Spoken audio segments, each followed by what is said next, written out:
On descend encore un peu plus dans le sud de l'Italie pour cette 6e étape dédiée aux sprinteurs. Une étape qui se déroulait intégralement dans les Pouilles. Le départ a été donné à Trani avec quelques petites difficultés mais pas bien difficiles.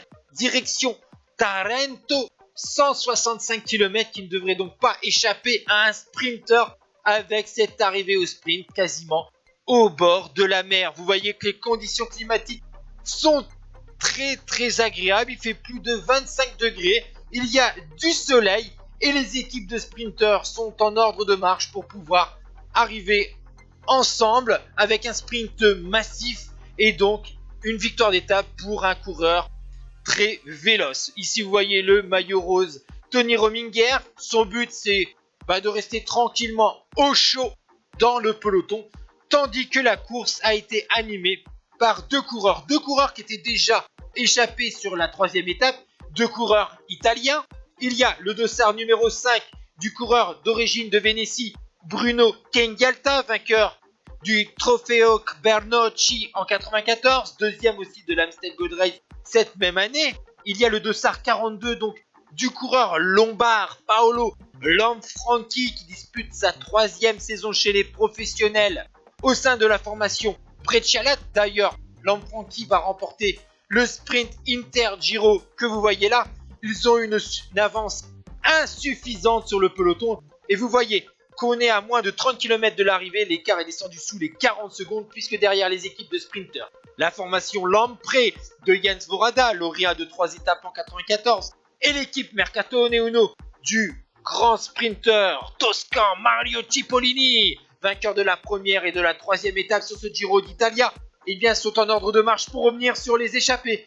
En plus, pour les deux baroudeurs, eh bien Bruno Kengalta va connaître une crevaison à environ une vingtaine de kilomètres de l'arrivée. Il va laisser tout seul Paolo Lanfranchi face aux formations de sprinters. Lanfranchi sera repris à environ 19 km de l'arrivée à Taranto. Et ensuite, on va avoir des offensives ici. Vous voyez Lanfranchi qui essaye de résister tant bien que mal au peloton.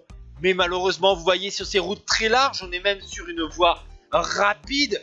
Donc le peloton prend toute la largeur de la route et Lanfranchi est avalé. Ensuite, eh bien, on va assister à l'offensive d'un coureur suisse de 27 ans de l'équipe TVM. Très bon rouleur, on va le voir même dans les années à venir se montrer sur le Tour de France en montagne. Il s'agit de Roland Meyer. Il tente sa chance à plus de 10 km de l'arrivée. Son aventure à l'avant de la course pour le dossard 203 va durer environ 5 km.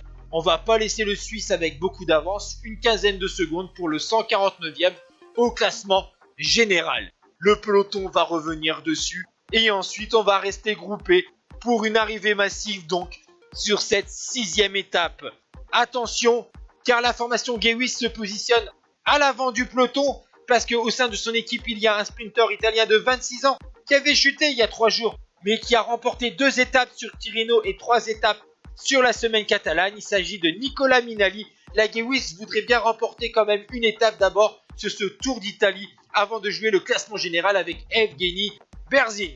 Et donc maintenant nous sommes dans l'emballage final, dans les rues de Tarento. Et vous voyez sur ce sprint, sur un boulevard très large, eh bien comme d'habitude les Mercatone Uno essayent de lancer parfaitement Mario Cipollini. Mais Super Mario est trop juste et il est largement devancé par Nicola Minali qui remporte donc cette étape après 4 heures et 13 minutes de course. Le ralenti est inévitable. Minali domine, Cipollini, Jens Vorada et Giovanni Lombardi de la formation Polti. Super succès du Transalpin. Voici donc le top 10 avec la 8e place de François Simon et la 9e du Belge Peter Van Petegem.